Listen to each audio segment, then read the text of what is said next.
Okay, class. Today we're talking about Chapter 3, and we're looking at strategic management and policy development. So I wanted just to talk to you a couple minutes about this chapter. Hopefully you've had time to read this chapter before now and review the PowerPoint. There's just a couple things I wanted to touch on. On your screen you see the PowerPoint, and I want you to understand with strategic management, it's very important, especially when you look at sport governing bodies. Strategic management is looking at planning, organizing, leading, and then certainly evaluating. Those are the four main functions, and you can read more about that in your chapter. But that's where you need to go to whenever you think of strategic management. It's just the book actually gives a great illustration of or example of it's your game plan, which is a good illustration when we're looking at sport management. You know, that's what coaches do. They assess their strengths and weaknesses, and they come up with a game plan, and they implement that game plan. They lead the players through that game plan, and then they evaluate at the end. So that's a great way to start thinking about strategic management. So I want to scroll on down. Bear with me just for a second. I want to scroll on down, and I want to talk just for a minute about policy. And I have a document somewhere. Here we go. And this is on D2L as well. So I want you to read through this, or let's go through this real fast. So policies. Why do we have policies?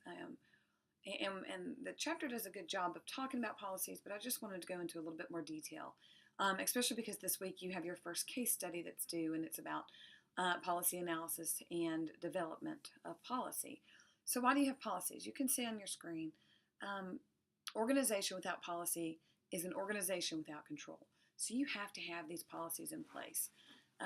They offer guidance for decision making. An example you see on your screen, what if you have a customer? So you are a sport manager, or you are a manager of Dick's Sporting Goods, and you have a customer that comes in with a faulty sport product of whatever kind, and you have no refund policy in place. All right, so you have a salesman or woman trying to address this problem. There's no policy, there's no procedure. Well, then the customer's going to get different answers, different actions, possibly based on who they talk to, the day, the mood of that person that day, and that's not good. That's not good for your sport organization. That's not good for your reputation, and that's just not how sport organizations become successful. So that's why you have these policies in place, such as the refund policy. Policies provide useful and necessary assistance to both the sport managers and the employees. So with those policies in place, you educate your employees, and then as a sport manager, you can't be at all of the checkout counters. You can't be on the field and in ticketing and in concessions.